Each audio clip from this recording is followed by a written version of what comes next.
nation that you call yours, people can do what has been done to our children in West Cameroon. I call it West Cameroon because you will never take it out of our mouths again, because that is a territory in which we believe in freedom. To go out on the street and demonstrate is a basic right for us. And that is why we are saying that there are two Cameroons that came together. If you are telling us, like a state minister stood here last year and told us that what happened in Cameroon is like dropping a few cubes of sugar into a basin of water. Who is the sugar and who is the water? I'm asking the government bench of Cameroon. Who is? That you rape our children. My brother's daughter has been raped in Boya. I swear to you, the government of this country, does the president of this country know that the governors and the DOs and all the administrators who are sent to West Cameroon are out there behaving exactly like an army of occupation? Our people have nowhere to go. We have made all the efforts. Our ancestors and our forefathers trusted you to go into a gentleman's agreement that two people who considered themselves brothers could go to live together. If this is what you show us after 55 years, then those who are saying that we should break Cameroon are right. They are correct. The people of West Cameroon cannot be your slaves. The people of West Cameroon are not, you did not conquer them in war. If this is what you are saying that we should live in, I say simply, no, it will not work. How do you have an army that's supposed to protect children, step out there, beat them, and rape some? It is not heard of in any country. This is the 21st century, and anybody who does that and cannot be willing for his government to pay the price, we will exact it on you. Because you are making us believe that we went to the wrong place. What is there to say? I want the world to know and to have it on record that we have made efforts. I have sat with ministers and listened to them talk. The first one was the then Minister of Justice, Amadou Ali, 10 years ago. And I took my time, drove from Congo to Yaoundé to tell him something is brewing out there. This thing that you people are sending gendarmes to beat people up and say all of these things, there is pain in West Cameroon. And as Minister of Justice, be very careful. What happens there? And he turned around, looked at me, and told me, Mr. Wirba, it is your people who choose to come here. He is alive. He told me. Last week, I went to see the Minister of Higher Education, Professor Famendongo, and I told him, the problems in Cameroon, the problem we have in West Cameroon, is the problem that will bring down Cameroon. If you do not handle it well, you will not know Cameroon as it is in a few months or in a few years. When people have had pent-up anger and pain, humiliation, for over 50 years, when it bursts out, you will never be able to control it. And I told him. And simply what he asked me was, qu'est-ce que vous allez faire? Because you have your army of occupation out in West Cameroon, you believe that when the people will rise, even if you took the whole of the French army and added to yours, you will never bring them down. And we have no need for that. We don't have any need for that in the 21st century. I was one of the believers in a unified Cameroon.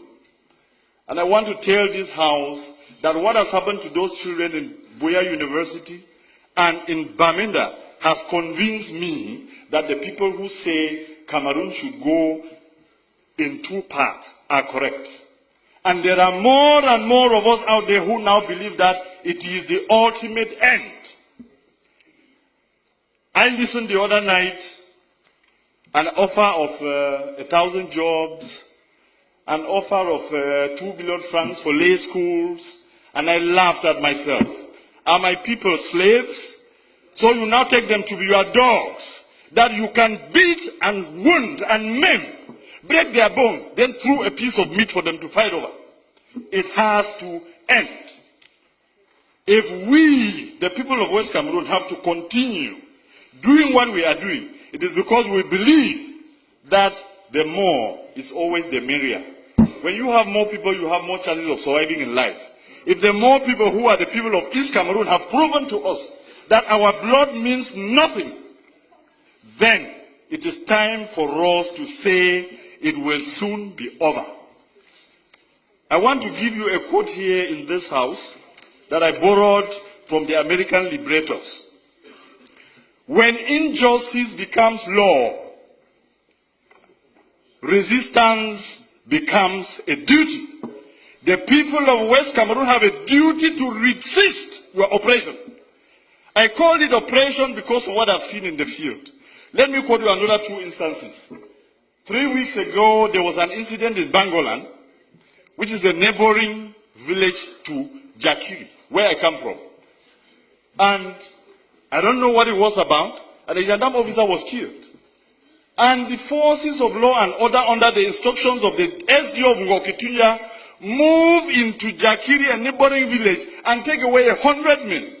Just beat them up, break their bones, and then just leave them there. And I went to that place where he took these people, and I told him, Mr. SDO, you are going to release my people. He sent soldiers to me, and one of them told me, I said, I am the representative of these people because I'm a parliamentarian. And the young man turned around and asked me, "Et puis quoi?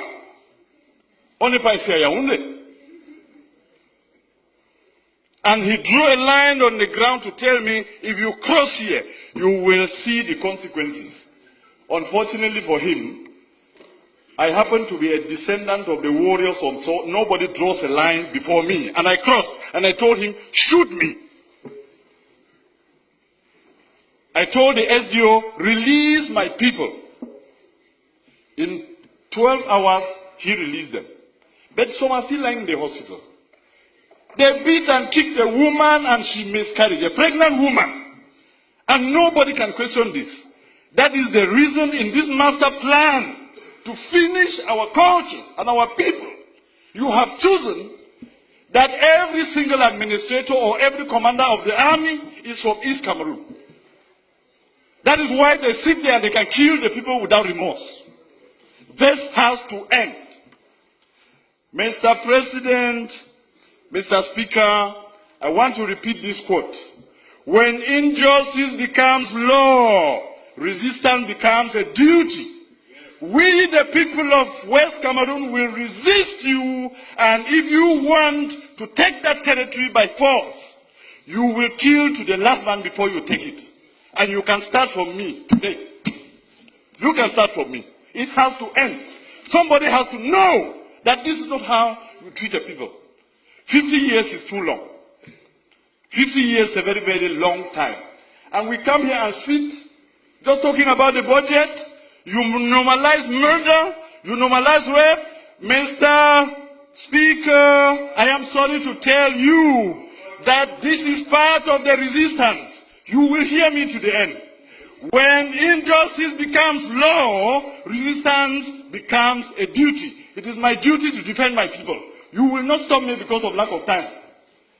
Or if you want to, you can call your brutal gendarmes to come and kill me here.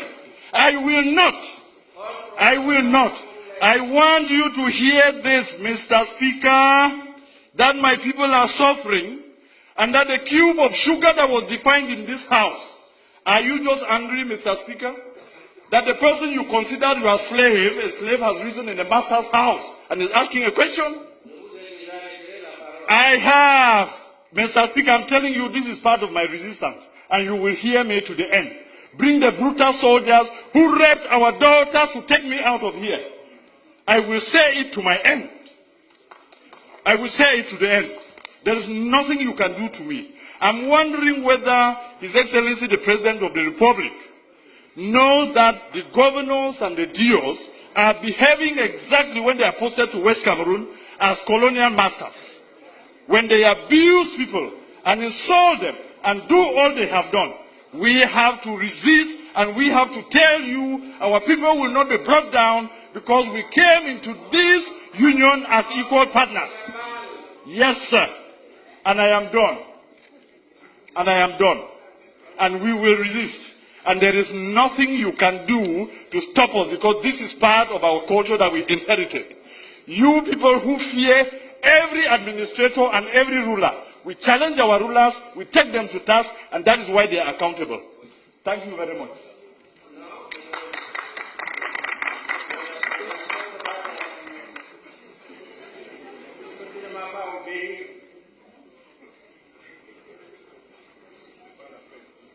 Mettre sur pied un programme d'urgence de réhabilitation et de mise à niveau de toutes ces formations sanitaires victimes d'accidents.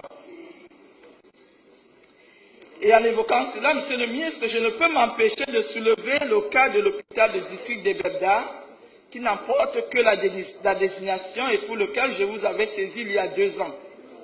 À ce jour, le plateau technique de cette formation reste on ne peut plus sommaire. Or, cette localité est très souvent le théâtre d'accidents mortels, volant alors qu'elle marchait paisiblement et prudemment le long de la route. Monsieur le ministre, c'est un cri de détresse que je lance. J'espère qu'il sera entendu. Me tournant à présent vers le ministre en charge du développement urbain, je voudrais relayer les cris de détresse des habitants de certains quartiers de la capitale de notre pays. Mimboman 3, Etam, Bafia, Mkolombon, ils sont nombreux, Monsieur le ministre. Ces quartiers de la zone urbaine de Yaoundé confrontés à l'inaccessibilité en raison de l'état de dégradation avancée des voies.